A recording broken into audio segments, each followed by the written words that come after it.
Hello dear student, welcome back to my channel. हम अपने economics PGT के लिए जो हमारा सेल्फ प्रिपरेशन गाइड है अरिहंत का, इसमें जितने भी प्रैक्टिस क्वेश्चन दिए गए हैं उसे हम कंटिन्यू कर रहे हैं। हमने चैप्टर नंबर 2 तक कंप्लीट कर लिया है। आज हम कर रहे हैं चैप्टर नंबर 3। चैप्टर नंबर 3 का भी हमने पहला कुछ 30 क्वेश्चन जैसा कर लिया है। इसी सीरीज़ को हम कंटिन्यू करते हैं। तो let's start with daily practice. चलिए, be constant for your goal और कंटिन्यू करते हैं अपने चैप्टर के MCQ से। चैप्टर क्वेश्चन नंबर 30 तक हमने कर लिया था। आज हम कर रहे हैं चैप्टर मीन्स क्वेश्चन नंबर 31। ठीक है, शुरुआत करते हैं। चैप्टर है हमारा क्या, demand and law of demand. ठीक है, इस बुक के अकॉर्डिंग ये है चैप्टर नंबर 3। देखते हैं क्वेश्चन नंबर 31 क्या कहता है। The vertical demand curve for a commodity shows that the it's demand is. जो वर्टिकल डिमांड कर्व होता है, वर्टिकल डिमांड कर्व जो ऐसा बनता है ना, जो कि पैरेलल टू वाई एक्सिस होता है, ये क्या शो करता है, perfectly elastic, highly elastic, in elastic या फिर ऑल ऑफ दिस। तो ऑल ऑफ दिस तो हो नहीं सकता है, ये हमारा क्या है, परफेक्टली इन इलास्टिक। ठीक है, मीन्स प्राइस में कुछ भी अप डाउन कुछ भी हो जाए, लेकिन जो क्वांटिटी है ये हमारा फिक्स रहेगा, मतलब परफेक्टली ये क्या है, इन इलास्टिक है। तो ऑप्शन नंबर 1। नेक्स्ट देखेंगे question number 32। A typical demand curve can not be. ठीक है, एक डिमांड कर्व कैसा नहीं हो सकता है, तो rising upward to the right. देखिए, अपवर्ड राइट तो हो सकता है ना गिवन गुड के केस में, तो ये तो नहीं होगा। कॉन्वेक्स टू द ओरिजिन, ये तो होता ही है उसका टाइपिकल शेप जो है उसका। ठीक है, नेक्स्ट है a straight line to horizontal axis. तो हॉरिजेंटल एक्सिस के भी वो क्या होता है, स्ट्रेट लाइन होता है। कब, आपको याद होगा, जब परफेक्टली इलास्टिक होता है ना, जहाँ पर प्राइस कांस्टेंट रहता है और जो क्वांटिटी डिमांड है वो क्या होता है, बढ़ते चला जाता है। ठीक है, जिसकी वैल्यू इन्फिनिटी होती है ना। तो ये हमारा परफेक्टली इलास्टिक में बनता है। तो हम लोग को ये बोला गया है कि कैन नॉट बी, कौन सा ऐसा डिमांड कर्व नहीं हो सकता है। तो ये तीनों ही डिमांड कर्व तो बन सकते हैं, तो इसलिए यहाँ पर हो जाएगा ऑप्शन नंबर 4, जो कि है नन ऑफ दीज। थोड़ा सा मैं बड़ा कर लेती हूँ क्वेश्चन को, ठीक है, शायद देखने में दिक्कत हो रही होगी। क्वेश्चन नंबर 33 पर आते हैं। क्वेश्चन नंबर 33 कहता है a fall in price of normal goods lead to.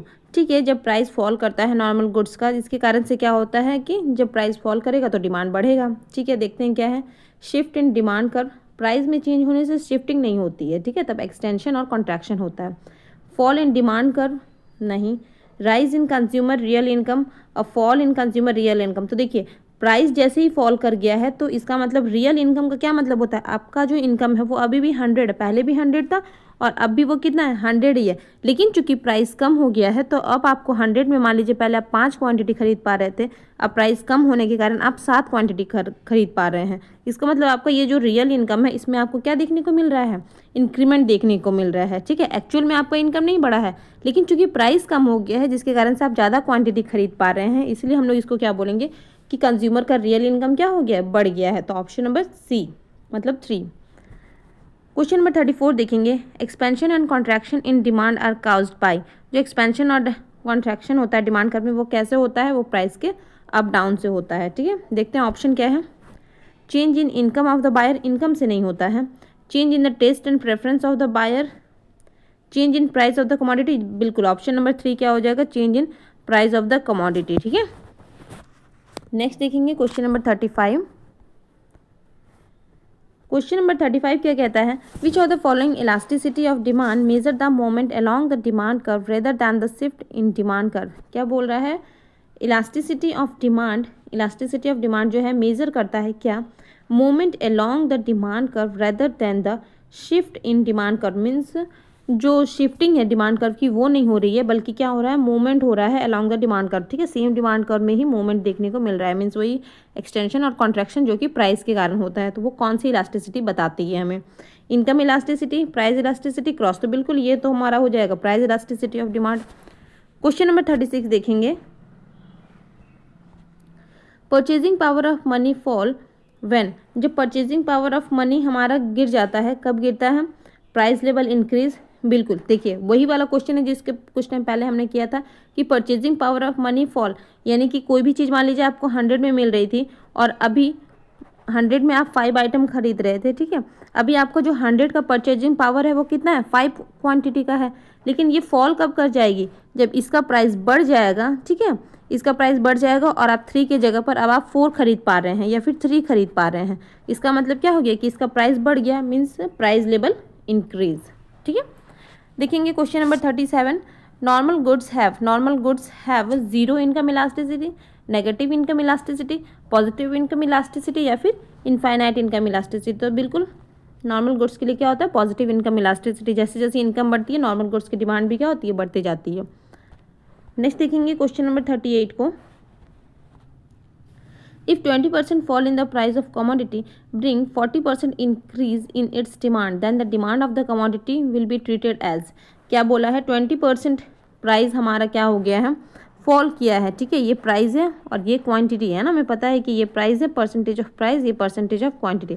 यहाँ पर परसेंटेज में दिया गया है क्योंकि, तो इंक्रीज इन 40% इंक्रीज हुआ है, तो हमारी वैल्यू क्या आ जाएगी 2।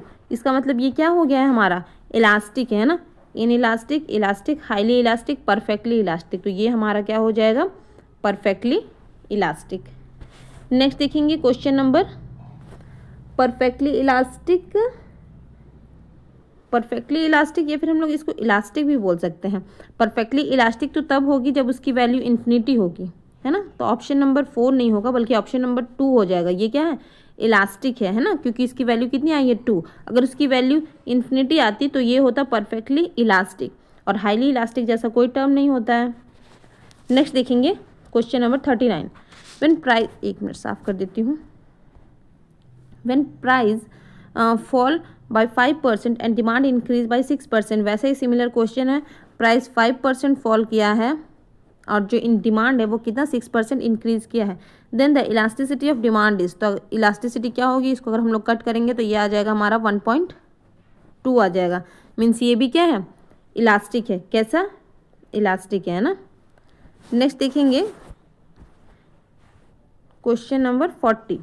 क्वेश्चन नंबर 40 क्या कहता है, cross elasticity of complementary goods. जो क्रॉस इलास्टिसिटी है कम्प्लीमेंट्री गुड्स का वो कैसा होगा, पॉजिटिव, नेगेटिव, इन्फिनिटी या फिर नन ऑफ दिस। तो जाहिर सी बात है cross elasticity of complementary goods क्या होता है, नेगेटिव। लेकिन वही अगर सब्स्टिट्यूट्स गुड्स की बात होती तो फिर वो हो जाता पॉजिटिव। ठीक है, चलिए नेक्स्ट देखेंगे। नेक्स्ट क्वेश्चन है हमारा क्वेश्चन नंबर 41,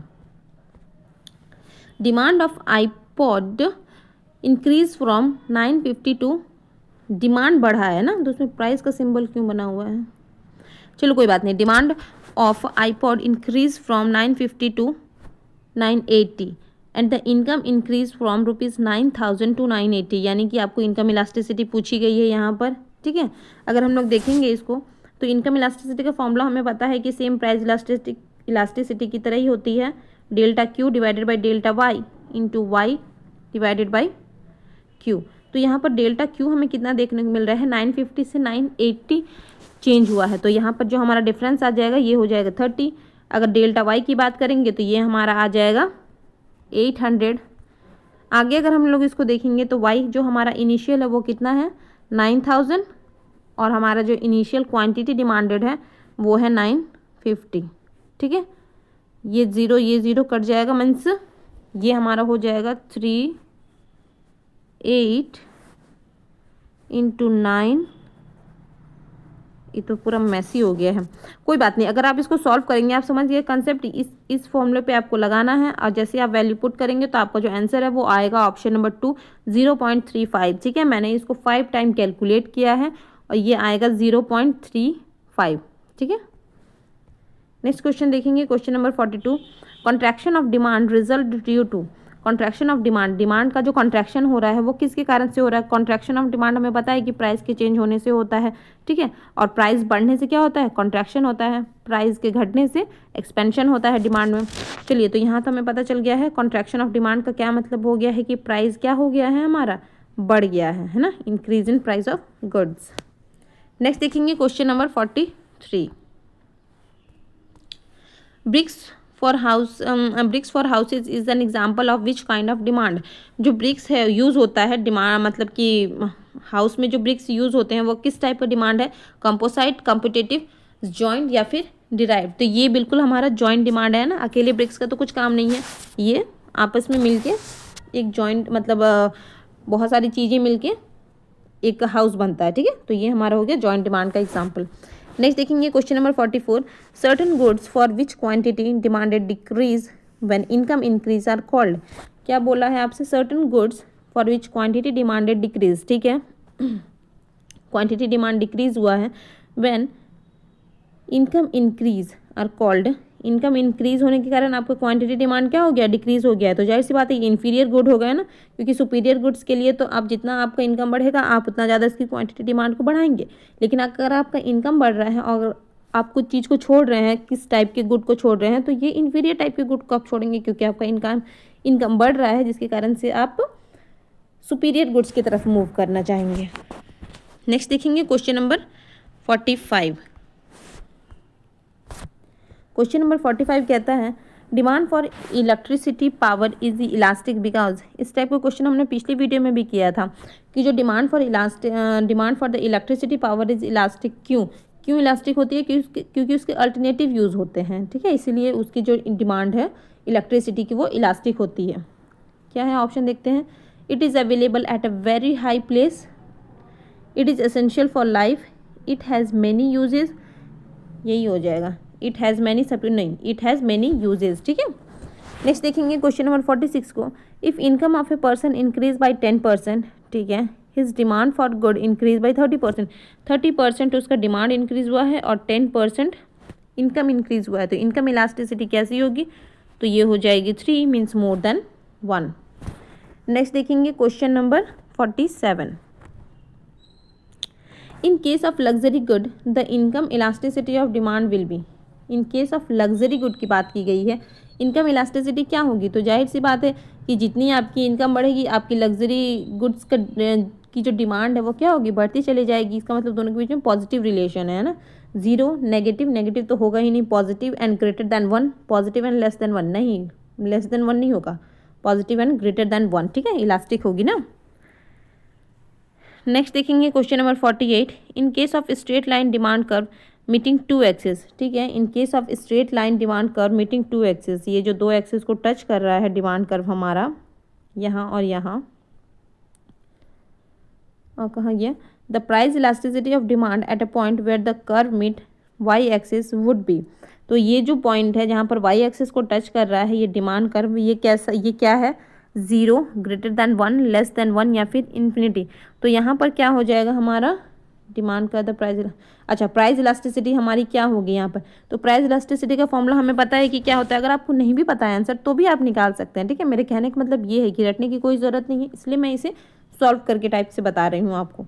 यहाँ पर बोल रहा है आपको प्राइस इलास्टिसिटी, तो प्राइस इलास्टिसिटी का फॉर्मूला तो आपको पता ही है, नीचे में हो जाएगा प्राइस मतलब परसेंटेज चेंज इन प्राइस और ऊपर में परसेंटेज चेंज इन क्वांटिटी। तो हमको यहाँ पर बोला गया है कि वाई एक्सिस क्या है, वाई एक्सिस में मीट कर रहा है, अगर वाई एक्सिस में मीट कर रहा है मीन्स इसकी क्वांटिटी डिमांड क्या है, बिल्कुल 0 है ना, और प्राइस कुछ भी है, मान लीजिए हम लोग एक्स मान लेते हैं, पी मान लेते हैं, कुछ भी मान लेते हैं, तो हमें पता है कि जब न्यूमरेटर हमारा वैल्यू 0 आएगा तो उसकी कंप्लीट वैल्यू क्या होती है, 0, है ना। तो option number 1 that is 0।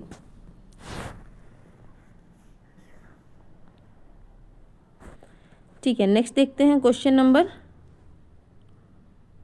49। Question number 49 क्या बोलता है,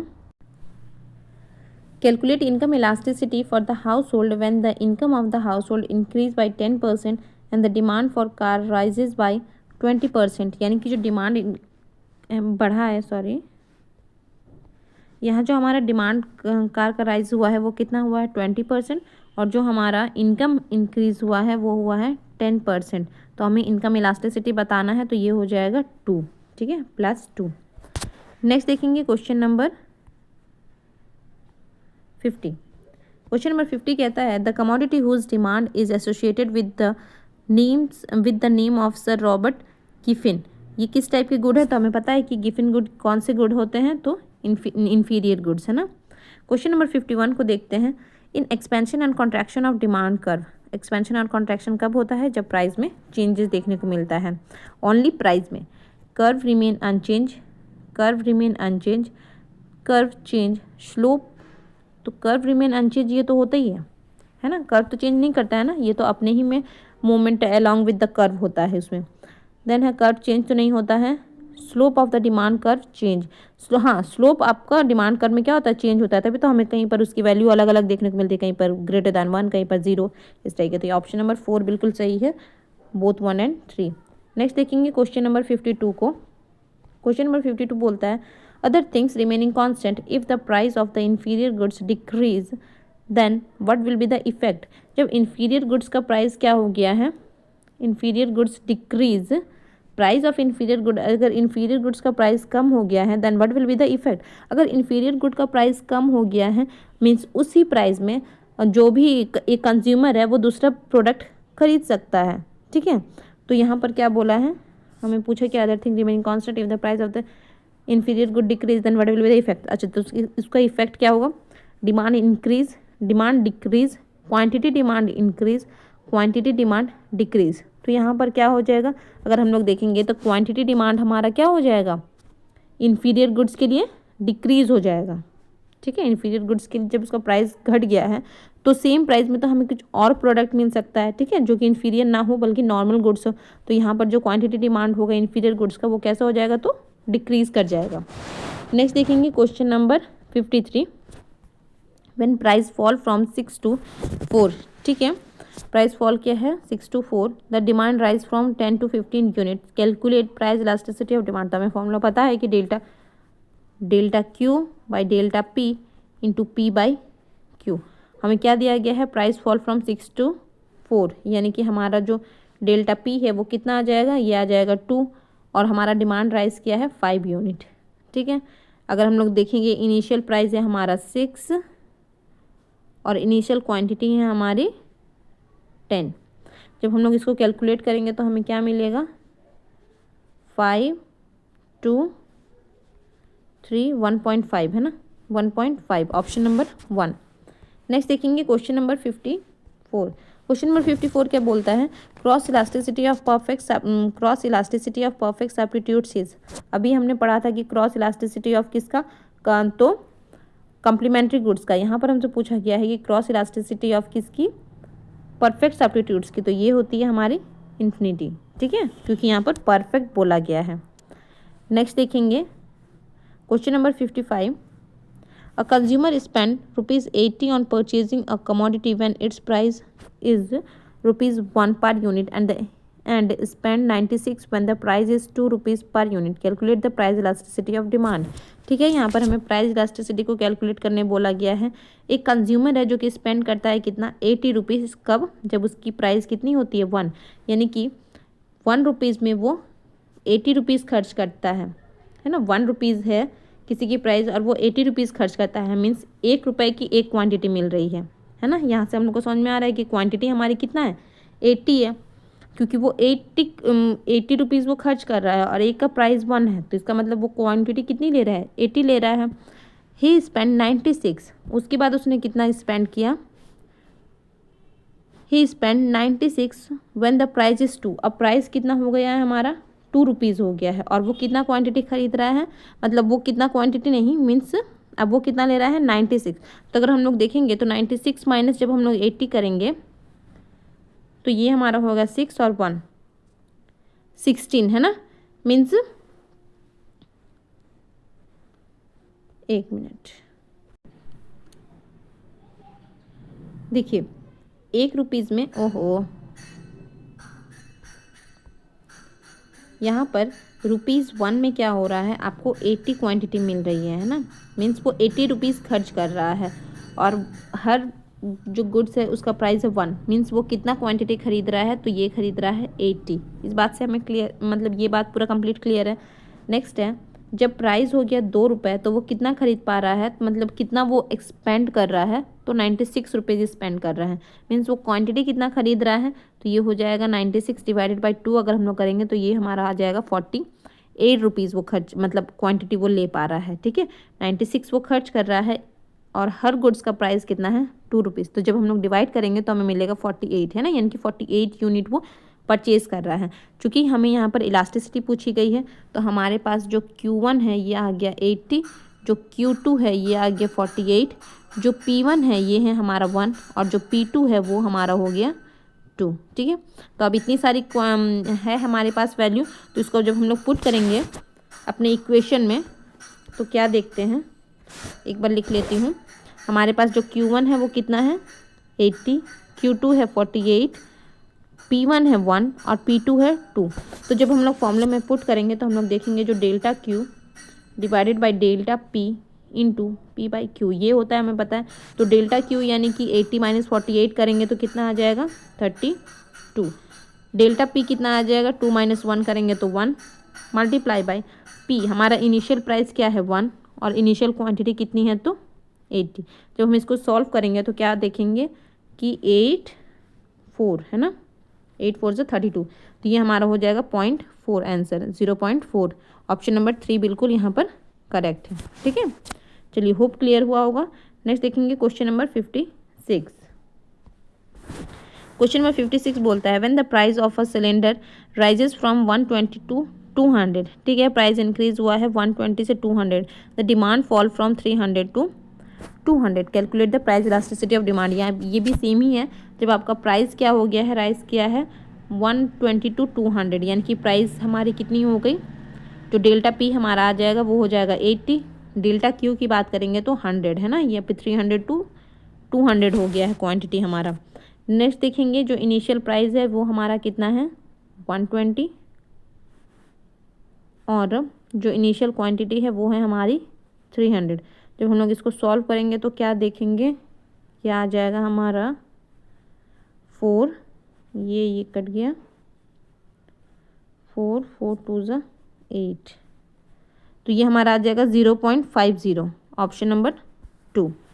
ठीक है, नेक्स्ट देखेंगे क्वेश्चन नंबर 57। ये इसको आप जितना ज़्यादा प्रैक्टिस करेंगे उतना ही ज़्यादा आपका इस पर कमांड बनेगा। ठीक है, क्वेश्चन नंबर 57 है if the price is decrease from ₹10 to 8, price decrease किया है कितना 10 रुपये से 8 रुपये हो गया है of A commodity, but the quantity demand remain the same price, elasticity is.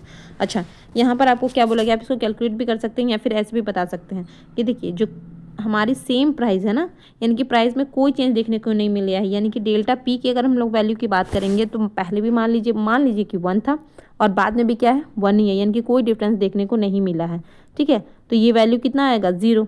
तो यहाँ से आप डायरेक्टली भी कैलकुलेट कर सकते हैं कि जब कभी भी डिनोमिनेटर हमारा 0 आ जाएगा तो उसकी वैल्यू क्या हो जाएगी, हमेशा इन्फिनिटी हो जाएगी, है ना। फिर भी एक बार इसको सॉल्व कर लेते हैं। देखिए price is decrease from ₹10 to, अच्छा ये क्वांटिटी है क्या, मैंने क्वेश्चन गलत पढ़ दिया क्या। If the price is decrease from 10 to 8, ठीक है, तो प्राइस में तो डिक्रीज जो डेल्टा पी है ये तो हमारा 82 आ रहा है, 0 कहाँ आ रहा है, but the quantity demand remains the same price. अच्छा, क्वांटिटी हमारा क्या है सेम है, यानी कि डेल्टा क्यू हमारा क्या है 0 है ना, उसमें कोई चेंजेस देखने को नहीं मिल रहा है। ये इसका मतलब वही बात हो गया कि ऊपर में 0 है नीचे में 2 है, तो वैल्यू कितनी आ जाएगी हमारी 0, है ना। जब हमारा न्यूमरेटर 0 होता है तो वैल्यू क्या आ जाती है 0, ऑप्शन नंबर 2। नेक्स्ट देखेंगे क्वेश्चन नंबर 58 को, demand of A commodity depend upon, जो डिमांड है किस पर डिपेंड करती है, price, income, price of related good, all of this, तो बिल्कुल ये हो जाएगा ऑल ऑफ दिस। ये शायद अभी तक का सबसे इजी क्वेश्चन था। Question number 59, if the demand is parallel to x axis, ठीक है, what will be the nature of elasticity. तो इलास्टिसिटी यहाँ पर क्या हो जाएगी, ये इलास्टिसिटी तो हमारी परफेक्टली इलास्टिक हो जाएगी, है ना, क्योंकि यहाँ पर वैल्यू क्या है इन्फिनिटी। चलिए नेक्स्ट क्वेश्चन, मतलब 30 करके क्वेश्चन हम लोग कंप्लीट कर रहे हैं। नेक्स्ट जो वीडियो होगा वो इसके नेक्स्ट 30 क्वेश्चन के रिगार्डिंग होगा, चैप्टर नंबर 3 का ही। मिलते हैं नेक्स्ट वीडियो में। Thank you for watching, thank you, bye bye.